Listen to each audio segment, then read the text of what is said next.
Bonjour à tous et bienvenue aux vidéos de l'Écomarché de juillet, une revue mensuelle de l'actualité dans le secteur des grains. Le rapport de juillet de l'USDA a été neutre pour le maïs et le soya et haussier pour le blé.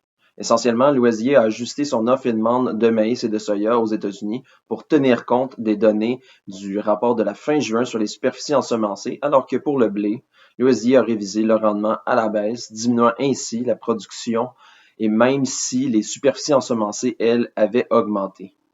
Par conséquent, il manque plus de blé que prévu.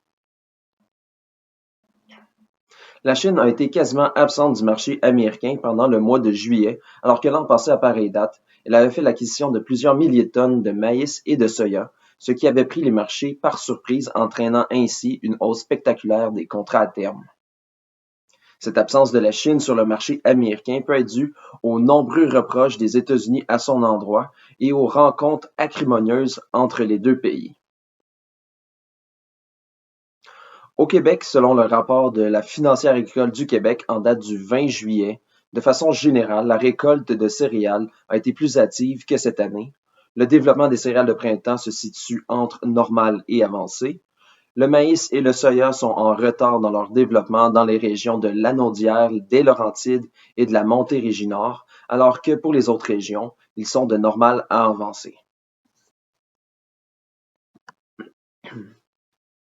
La base de maïs pour livraison immédiate s'est fortement accrue pour compenser la différence de prix entre les contrats à terme de juillet et de septembre. Sinon, les bases de maïs et de soya en dollars américains ont légèrement fléchi alors qu'en dollars canadiens, elles se sont appréciées en raison d'une baisse de la devise canadienne pendant le mois.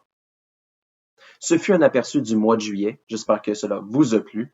Si vous voulez lire notre texte complet, je vous invite à le consulter sur notre site internet au www.pgq.ca. Je donne rendez-vous dans un mois pour l'édition d'août.